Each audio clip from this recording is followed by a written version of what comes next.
Vamos a hablar acerca del remanente y su misión. ¿Qué es un remanente? Un remanente es lo que queda, lo que sobra después de haber pasado por un momento muy duro. Queda siempre algo que va a tener un valor especial. En la escritura se llama a los hijos fieles de Dios que quedan después de una gran persecución, de una gran tribulación. Siempre queda un remanente. En la Biblia nos habla acerca de el dragón rojo, el gigantesco dragón rojo. Él se esconde, se agazapa.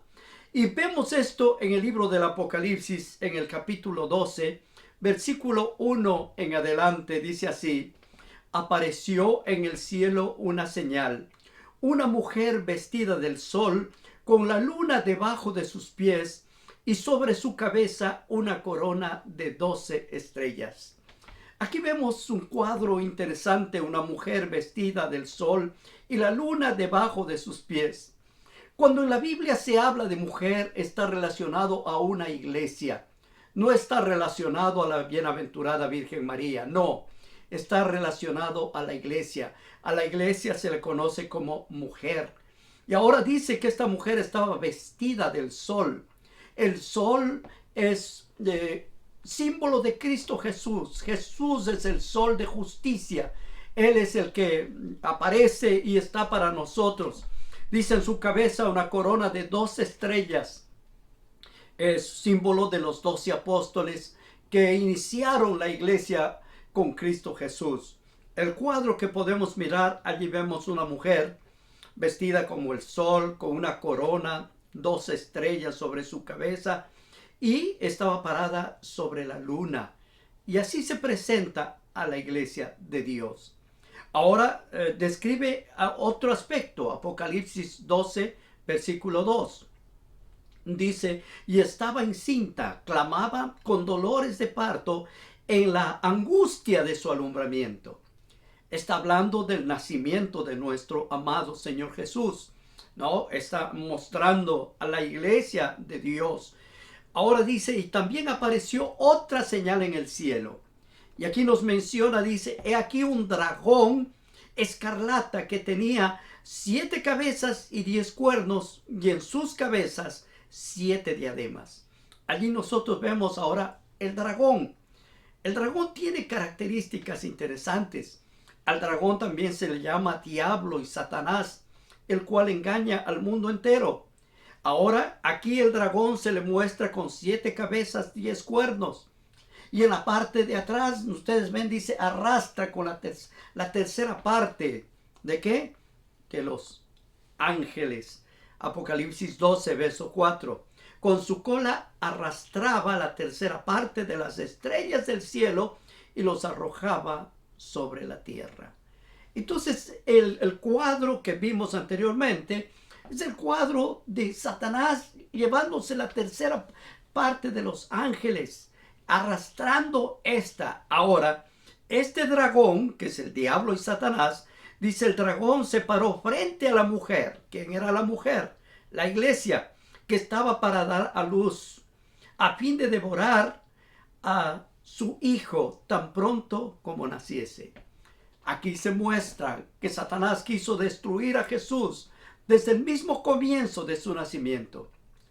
Él fue perseguido, Jesús, después de nacer. Tuvo que huir a Egipto. Sus padres lo llevaron a Egipto para salvar la vida. Y Satanás siempre quiso destruir. Aquí nosotros vemos la mujer y el dragón. Una lucha, el dragón Satanás, la mujer, la iglesia de Dios. Una lucha entre el bien y el mal. Ahora nos muestra lo sucedido. Apocalipsis 12, verso 5. Y ella dio a luz un hijo varón, que regirá con vara de hierro todas las naciones, y su hijo fue arrebatado para Dios y para su trono. Ahí está la misión de Jesús. La iglesia de Dios dio a luz ¿a quién? A Cristo Jesús. Y él dice: regirá con vara de hierro todas las naciones. Y su hijo fue arrebatado para Dios. Jesús murió en la cruz del Calvario, resucitó y fue arrebatado para Dios y para su trono. Esa es la misión de Cristo Jesús. Allí vemos el cuadro: tan pronto como naciese. Ahora, después de un tiempo, comienza una lucha increíble. Apocalipsis 12, versículo 6. Noten, dice: y la mujer huyó al desierto, donde tiene lugar preparado por Dios, para allí ser sustentada por 1260 días. La mujer representa a la iglesia de Dios, dice, huyó al desierto. ¿Por qué? Porque Satanás comenzó a perseguirlo, a buscar la manera de destruir la iglesia de Dios, para que ahí fuera sustentada por ¿cuánto tiempo? 1260 días. Versículo 13, Apocalipsis 12, 13. Y cuando vio el dragón que había sido arrojado a la tierra, persiguió a la mujer que había dado a luz al hijo varón. Entonces vemos aquí ya presente el cuadro: el dragón persiguiendo a la mujer, y persiguió a la mujer que le había dado a luz a su hijo varón. Este es Cristo, y la mujer, la iglesia de Dios. En el verso 14: y se le dieron a la mujer 2 alas de águila, de la gran águila, para que volase delante de la serpiente al desierto, a su lugar. La iglesia de Dios tiene que huir. ¿Por qué? Porque Satanás está persiguiéndole de una manera impresionante a través de un sistema político y religioso.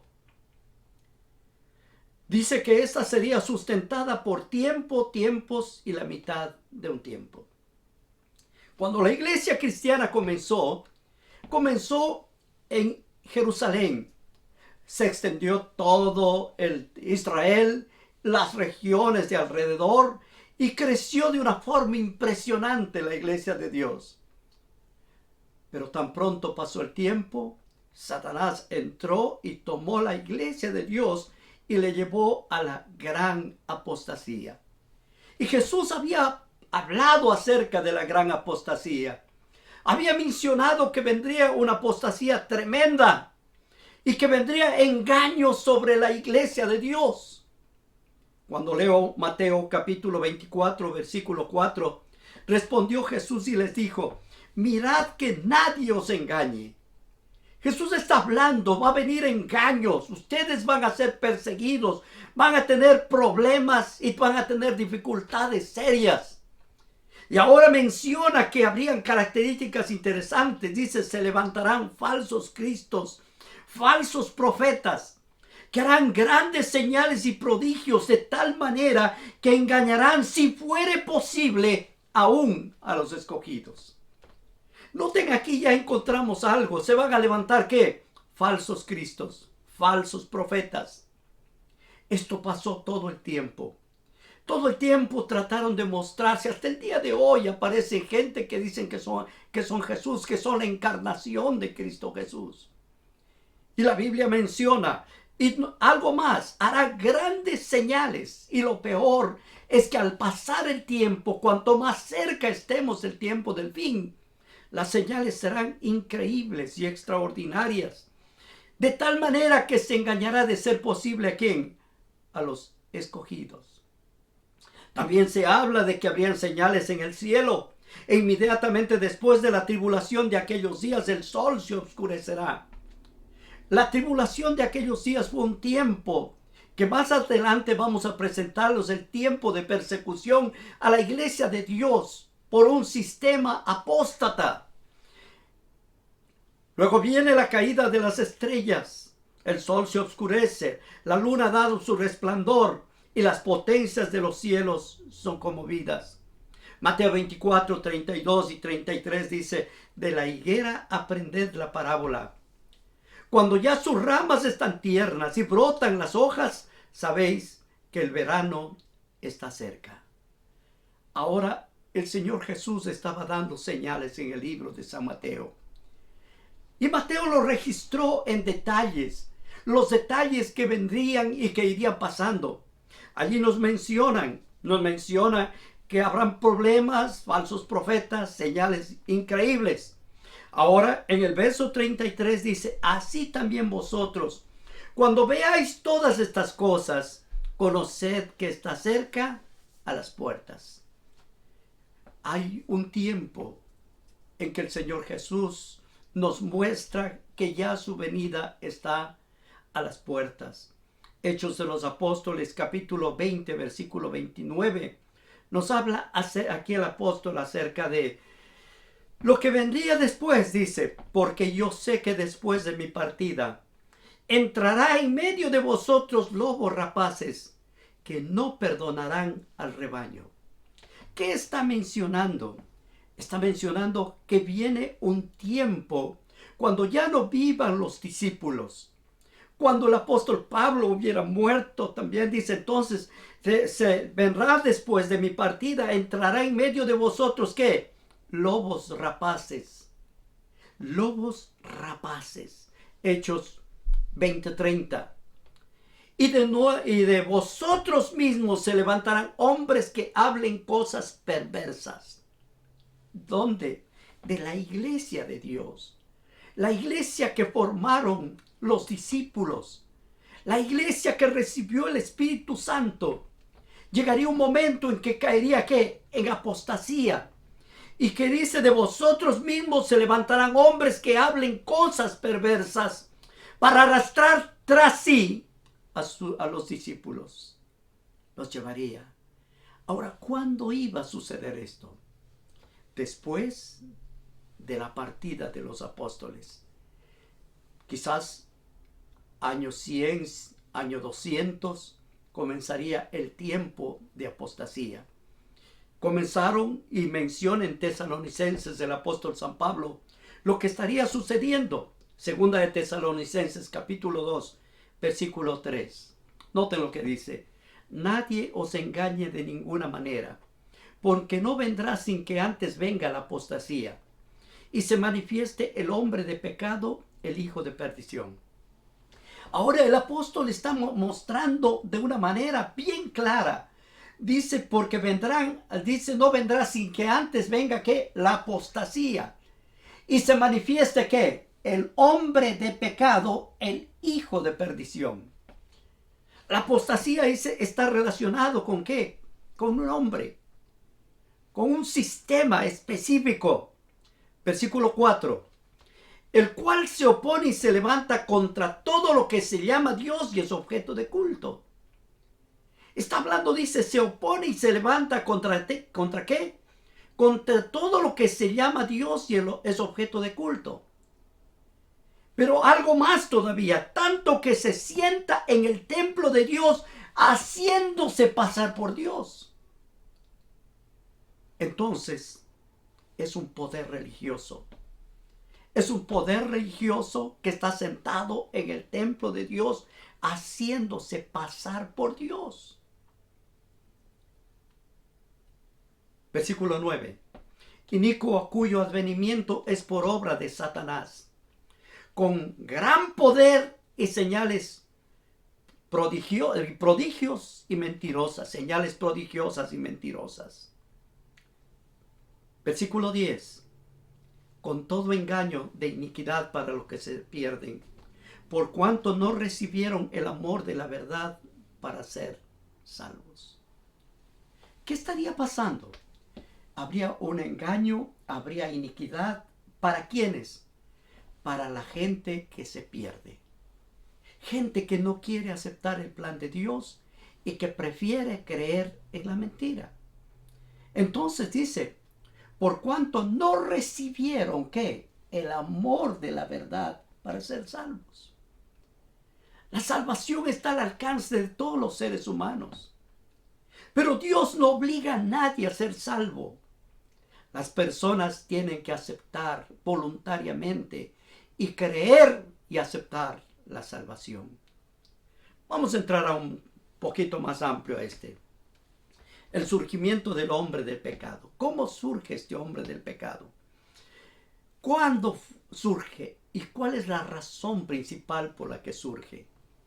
Mis amigos, toda organización que está en manos de seres humanos tiene problemas serios. La envidia, la ambición de poder es una lucha grande y la iglesia de Dios no estaba libre de estos ataques. La iglesia de Dios, cuando ya se fue estableciendo, se hicieron iglesias.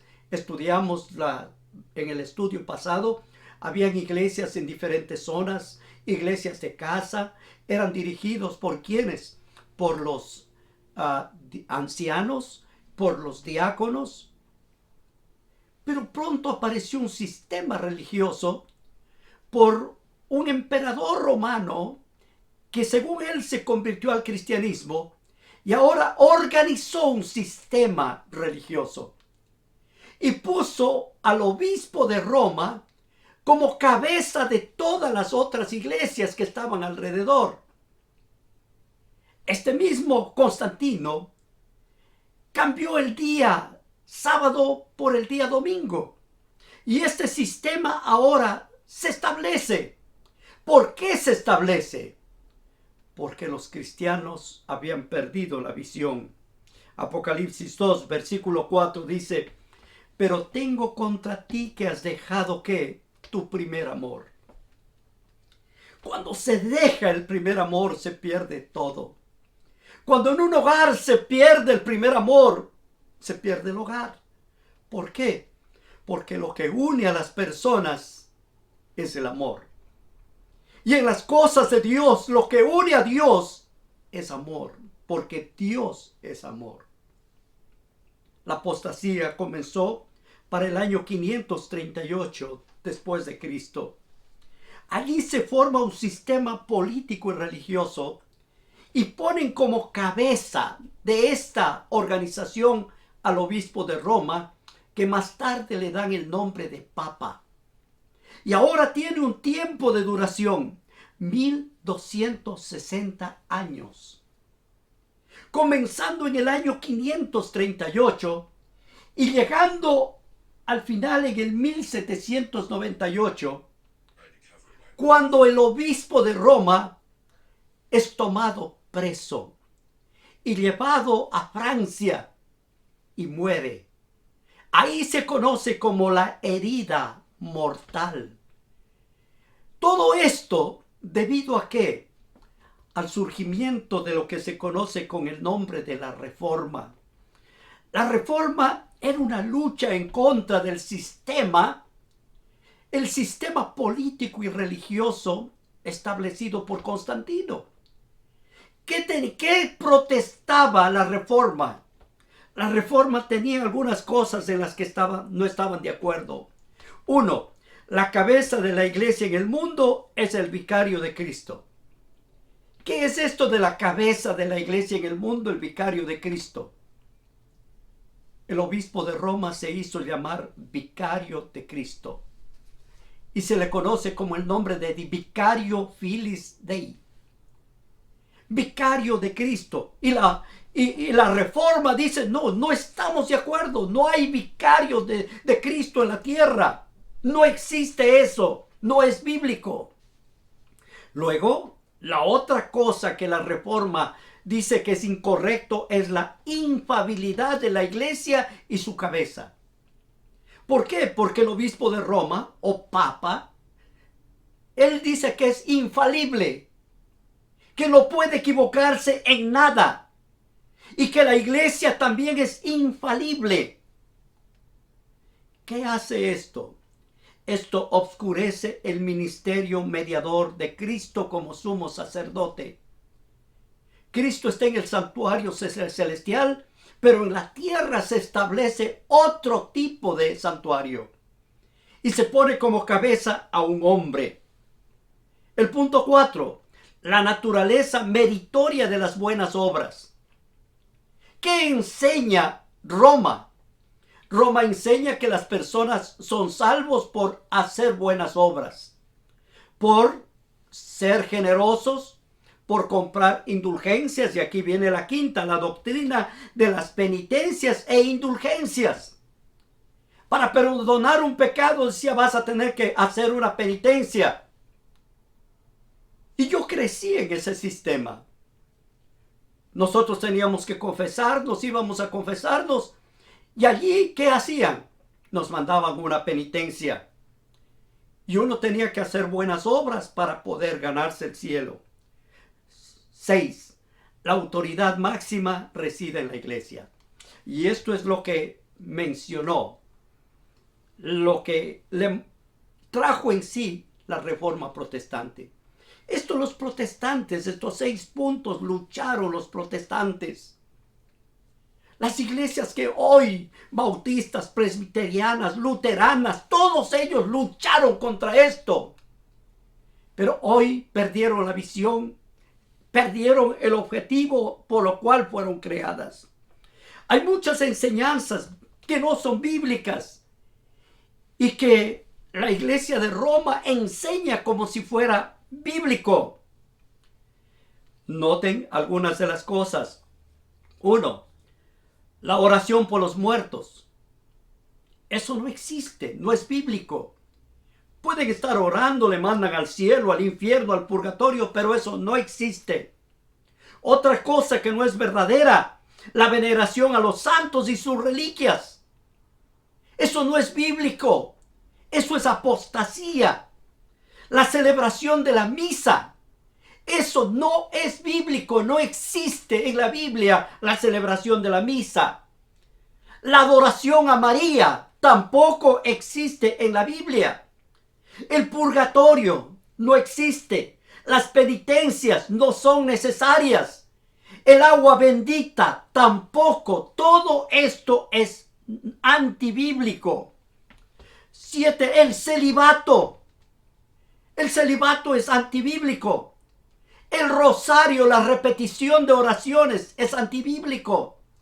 La Inquisición, la persecución que mató más de 60 millones de seres humanos, antibíblico. La transubstanciación, que quiere decir que cuando un hombre dice unas palabras, el pan se convierte en el cuerpo de Jesucristo y el vino se convierte en la sangre. Esto no es verdad, no es bíblico, es antibíblico. La extrema unción, cuando llega una persona, se está muriendo, llama a un sacerdote para que le dé la extrema unción. No es bíblico. Y la dependencia de la tradición. Todas estas cosas no son bíblicas. Y todo esto se conoce como ¿qué? Como apostasía. Desgraciadamente, la reforma protestante llegó a estancarse. No pudo seguir adelante, quedó allí. Pero Dios ha llamado un remanente. ¿Qué es un remanente? El remanente es lo último que queda. Y el remanente tiene características únicas. Y quiero que veas estas características. Apocalipsis 12, 17. Entonces el dragón, ¿quién es el dragón? Satanás. Se llenó de ira contra la mujer. ¿Quién es la mujer? La iglesia. Y fue a hacer guerra contra el resto de la descendencia de ella. ¿Está hablando de qué? De los poquitos que quedaron fieles. ¿Quiénes eran estos? Noten, está en rojo. Los que guardan los mandamientos de Dios y tienen el testimonio de Jesucristo. Guardan los mandamientos de Dios y tienen ¿qué? El testimonio de Jesucristo.